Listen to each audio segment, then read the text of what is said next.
Assalamualaikum warahmatullahi wabarakatuh. Halo semua, apa kabar kalian? Semoga dalam keadaan sehat selalu ya.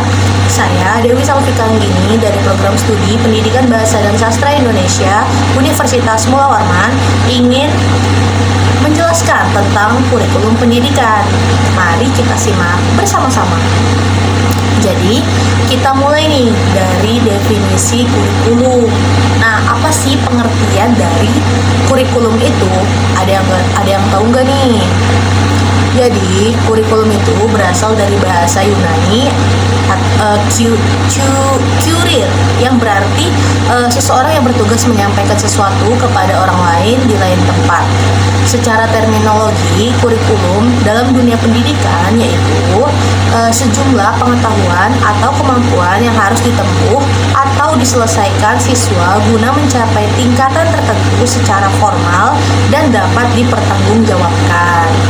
Nah, selanjutnya adapun komponen-komponen dalam kurikulum antara lain yang pertama itu ada komponen tujuan yang terbagi menjadi 3, yaitu tujuan jangka panjang, jangka menengah, dan jangka pendek. Yang kedua ada komponen isi atau materi tujuan. Yang ketiga ada komponen metode atau strategi, dan yang keempat ada komponen evaluasi. Nah, dalam kurikulum juga itu memiliki prinsip antara lain yang pertama itu ada prinsip relevansi atau prinsip ini memiliki arti bahwa pengalaman-pengalaman belajar yang disusun dalam kurikulum harus relevan dengan nilai-nilai yang ada di masyarakat, baik dalam bidang pengetahuan, sikap, maupun keterampilan sesuai dengan tuntutan dan harapan masyarakat. Nah, yang kedua ada prinsip fleksibilitas. Prinsip fleksibilitas kurikulum ini merupakan suatu pendekatan dalam pengembangan kurikulum yang memungkinkan adanya penyesuaian kebutuhan terhadap kondisi dan kebutuhan siswa. Nah, selanjutnya yang ketiga itu ada prinsip kontinuitas. Nah, prinsip ini merupakan keterkaitan dan kesinambungan antara materi pelajaran pada berbagai jenjang dan jenis program pendidikan dalam penyusunan materi pelajaran. Lalu yang keempat ada prinsip efektivitas. Efektivitas ini berkenaan dengan rencana dalam suatu kurikulum dapat dilaksanakan dan dicapai dalam kegiatan mengajar. Dan yang terakhir ada prinsip efisiensi. Prinsip ini berhubungan dengan perbandingan antara tenaga, waktu, suara, dan biaya yang dikeluarkan dengan hasil yang diperoleh. Lalu kita lanjut ke fungsi-fungsi kurikulum, yaitu yang pertama fungsi untuk penyelenggara, terdiri dari fungsi integrasi, fungsi persiapan, fungsi penyesuaian, fungsi diferensiasi, fungsi diagnostik, dan fungsi pemulihan. Yang kedua fungsi bagi pihak terlibat atau terkait. Yang pertama itu ada bagi kepala sekolah. Kurikulum mempunyai fungsi bagi kepala sekolah sebagai manajer pimpinan dalam penyelenggaraan pendidikan di sekolah. Nah, yang kedua itu ada bagi guru mata pelajaran. Jadi bagi setiap guru mapel atau mata pelajaran itu, kurikulum memiliki fungsi sebagai pedoman dalam melaksanakan pembelajaran di dalam maupun di luar kelas. Sebab setiap pembelajaran tersebut menjadi tugas dan tanggung jawab setiap guru mata pelajaran. Lalu yang ketiga bagi peserta didik itu sendiri. Dalam proses pendidikan, peserta didik adalah pusat perhatian dari setiap pembelajaran. Maka dari itu, kurikulum berfungsi untuk menjadi acuan bagi para siswa mengenai apa saja program-program pendidikan yang harus dipelajari dan dipahami, serta apa saja target pembelajaran yang harus mereka capai di setiap jenjangnya. Lalu yang keempat bagi orang tua atau masyarakat. Meski tidak terlibat dalam pembelajaran secara langsung, namun orang tua itu mempunyai peran penting bagi keberhasilan peserta didik. Dalam hal ini mereka akan menerima hasil dari proses pembelajaran yang telah dilakukan di sekolah. Jadi, capaian siswa terhadap setiap pembelajaran yang akan dilaporkan kepada orang tua juga tak lepas dari adanya kurikulum.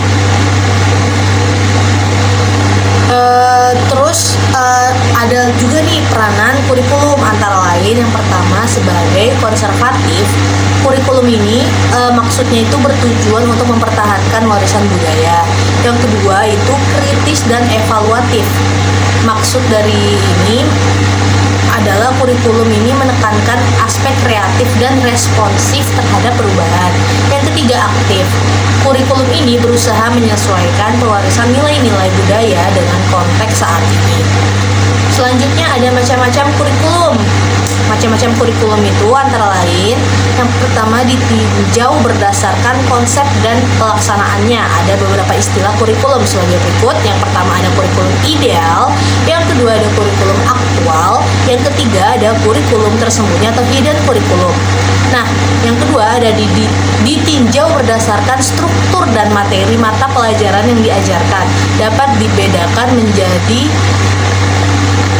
ada 3. Yang pertama itu ada kurikulum terpisah-pisah atau separated kurikulum. Yang kedua kurikulum terpadu, integrated kurikulum. Yang ketiga ada kurikulum terkolerasi atau correlated kurikulum. Selanjutnya ditinjau berdasarkan pengembangan dan penggunaannya. Kurikulum itu dapat dibedakan sebagai berikut. Yang pertama itu ada kurikulum nasional atau national kurikulum. Yang kedua ada kurikulum negara bagian, state kurikulum. Yang ketiga ada kurikulum sekolah atau school kurikulum. Baik, selanjutnya kita masuk ke tujuan kurikulum. Tujuan kurikulum merupakan tujuan setiap program pendidikan untuk menghasilkan siswa yang berintegrasi. Karena kurikulum merupakan alat untuk mencapai tujuan, maka kurikulum harus dijabarkan dari tujuan umum pendidikan. Di Indonesia ada 4 tujuan utama yang secara hierarki sebagai berikut. Yang pertama ada tujuan nasional. Dalam Undang-Undang Nomor 2 Tahun 1980 tentang Sistem Pendidikan Nasional, rumusan tujuan pendidikan nasional disebutkan, pendidikan nasional bertujuan untuk mencerdaskan kehidupan bangsa dan mengembangkan manusia Indonesia seutuhnya, yaitu manusia yang beriman dan bertakwa kepada Tuhan Yang Maha Esa dan berbudi pekerti luhur. Selanjutnya yang kedua ada tujuan institusional. Tujuan institusional ini adalah tujuan yang harus dicapai oleh suatu lembaga pendidikan. Umpamanya seperti MI, MTS, MA, SD, SMP, SMA, dan sebagainya.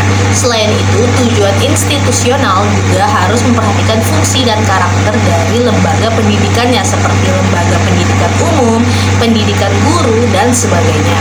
Yang ketiga, tujuan kurikuler. Tujuan kurikuler ini adalah penjabaran dan tujuan kelembagaan pendidikan atau tujuan institusional.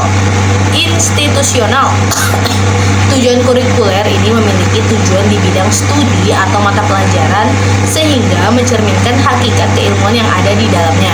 Yang keempat, tujuan instruksional. Tujuan instruksional dirumuskan sebagai kemampuan-kemampuan yang diharapkan dapat dimiliki oleh anak didik setelah mereka menyelesaikan proses belajar mengajar. Ada 2 jenis tujuan institusional nih, yaitu tujuan instruksional umum atau TIU dan tujuan instruksional khusus atau TIK. Nah, adapun manfaat dari kurikulum. Kurikulum ini memiliki manfaat yang berbeda bagi guru, sekolah, dan masyarakat. Bagi guru, kurikulum ini dapat menjadi pedoman untuk merancang, melaksanakan, dan mengevaluasi hasil kegiatan pembelajaran, memberikan pemahaman dalam menjalankan tugas, mendorong untuk lebih kreatif dalam penyelenggaraan program pendidikan, dan membantu dalam menunjang pengajaran supaya lebih baik. Bagi sekolah, kurikulum ini dapat mendorong sekolah untuk menyukseskan penyelenggaraan pendidikan KTSP, memberikan peluang bagi sekolah plus untuk mengembangkan kurikulum yang sesuai dengan kebutuhan dan sebagai alat untuk mencapai tujuan program pendidikan. Bagi masyarakat, kurikulum ini dapat menjadi acuan standar bagi orang tua untuk ikut serta dalam membimbing anaknya dalam belajar. Dan masyarakat dapat ikut berpartisipasi dalam rangka mengembangkan program pendidikan melalui kritik dan juga saran yang membangun, yang menyempurnakan program pendidikan itu sendiri. Nah, jadi itulah penjelasan mengenai materi kurikulum pendidikan. Semoga bisa bermanfaat bagi teman-teman sekalian yang sudah mendengarkan. Wah, tidak terasa nih, kita sudah di penghujung video, teman-teman. Kurang lebihnya mohon dimaafkan apabila ada kata-kata saya yang kurang berkenan di hati kalian semua.